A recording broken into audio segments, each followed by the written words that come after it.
Thane civil रुग्णालयातून 50 रुग्णांना मोफत उच्च दर्जाच्या उपचारांची नवसंजीवनी। सरकारी रुग्णालयांमध्ये उपचार योग्य प्रकारे मिळत नाहीत अशी सार्वत्रिक तक्रार असली तरी ठाणे सिव्हिल रुग्णालय मात्र याला अपवाद ठरत आहेत। गरजू रुग्णांना महात्मा फुले जन आरोग्य योजना व धर्मदाय रुग्णालय योजना अंतर्गत मोफत आणि गुणवत्तापूर्ण उपचार मिळवून देण्यात ठाणे सिव्हिल हॉस्पिटल मानवता धर्म पाळला आहे। सिव्हिल रुग्णालयात दररोज साधारण 600 ते 700 रुग्ण उपचारासाठी येत असून काहींवर लहान मोठ्या शस्त्रक्रिया व उपचार नियमितपणे पार पाडले जातात। रुग्णालयात काही सुविधा उपलब्ध नसल्यास अशा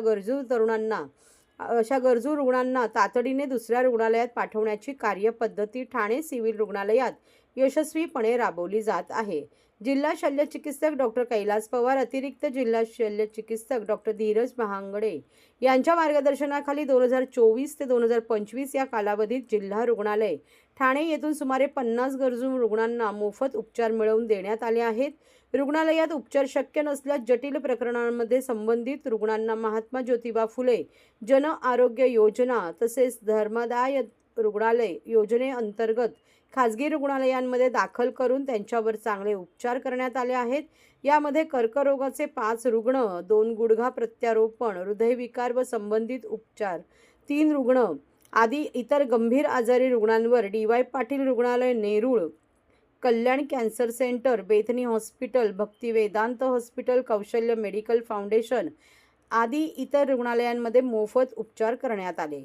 गरजू, गोरगरीब आणि आर्थिकदृष्ट्या दुर्बल घटकांतील रुग्णांसाठी राबवण्यात येणाऱ्या विविध शासकीय आरोग्य योजना आणि सिव्हिल रुग्णालयाची सेवा केंद्रित कार्यशैली ही अशा रुग्णांसाठी एक मोठा दिलासा ठरत आहे।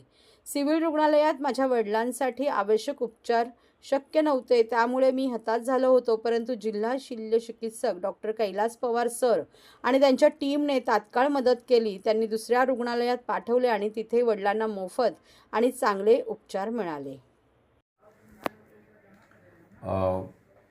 मी doctor Kailas Pawar, civil surgeon Thane. जिल्हा हा खूप मोठा आहे आपल्याकडे आणि आपल्याला रेफरल सेंटर जे आहे ते KMJJ, सायन मुंबईला आहेत। तर आपले रुग्ण जेव्हा आपण पाठवतो तेव्हा तिकडे बऱ्यापैकी त्यांना त्रास होतात। ज्या काही आपण जास्तीत जास्त लोकांना सेवा द्यायचा इथं प्रयत्न करतो, पण ज्या काही खरोखर जटिल अवघड शस्त्रक्रिया आहेत, हृदयाच्या, कॅन्सरच्या किंवा अजून काही जे गुडघ्याच्या रिप्लेसमेंट वगैरे असतील किंवा मोठ्या मोठ्या ज्या शस्त्रक्रिया असतील त्यासाठी या हॉस्पिटलमध्ये बऱ्याच वेळा शक्य होत नाही। पण तरी आम्हाला जेव्हा असे रुग्ण येतात किंवा अशा रुग्णांचे नातेवाईक भेटतात, आम्ही त्यांना बोलतो, इथे ॲडमिट करायला सांगतो। ॲडमिट केल्यानंतर आपण रुग्णाची सगळे चौकशी केल्यानंतर त्याच्याकडे रेशन कार्ड कुठलं आहे, त्याच्या डॉक्युमेंटेशन चेक करून विविध ठिकाणी आपण जे ठाणे जिल्ह्यातले हॉस्पिटल आहेत किंवा मुंबईतले जे हॉस्पिटल मोठे आहेत ते प्रायव्हेट हॉस्पिटल जे ट्रस्ट हॉस्पिटल्स आहेत, महात्मा ज्योतिबा फुले जन आरोग्य योजनेअंतर्गतचे हॉस्पिटल आहेत, आयुष्यमान भव अंतर्गतचे हॉस्पिटल्स आहेत किंवा मुख्यमंत्री सहायता निधीचे असतील, तर पर्टिक्युलर ट्रस्ट हॉस्पिटलमध्ये आपण अशा लोकांना जे 10% त्यांच्यासाठी बेड म्हणजे कदाचित 20% बेड रिझर्व असतो ते आपण पेशंट पाठवून आमची जी टीम आहे ते टीम सोशल वर्कर आहे, बाकी त्याच्या डॉक्टर आहेत, ही टीम त्याच्याशी कम्युनिकेशन करून आपण त्या रुग्णांना तिकडे पाठवून त्याचं ऑपरेशन्स वगैरे किंवा जे काही ट्रीटमेंट लागेल ते फर्दर ट्रीटमेंट करून घेतो। एकमेव उद्दिष्ट आहे की जे गरीब गरजू रुग्ण आहे, जे पैसे नाही खर्च करू शकत किंवा इव्हन श्रीमंत असतील तरी काही इश्यू नाही, परंतु ज्यांना गरज आहे शस्त्रक्रिया किंवा ऑपरेशन ट्रीटमेंट वगैरेची त्यांना मदत करणं हा एकमेव उद्दिष्ट आहे। त्यासाठी आमची अख्ख्या सिव्हिलची टीम, आमचे डॉक्टर असतील, नर्सेस असतील, ते हेल्प करायला तत्पर असतात आणि आम्ही मदत करतो।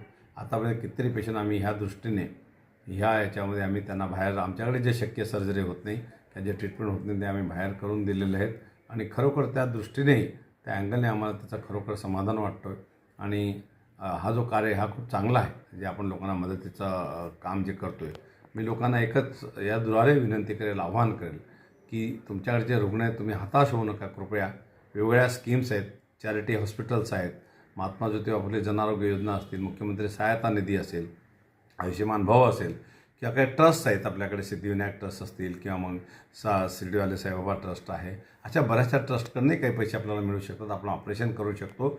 या लोकांना लक्षात ठेवा, जे अशक्य काही गोष्टी आहेत त्यांनी जर आम्हालाही अप्रोच केलं तर आम्ही त्यांना नक्कीच मदत करू। धन्यवाद।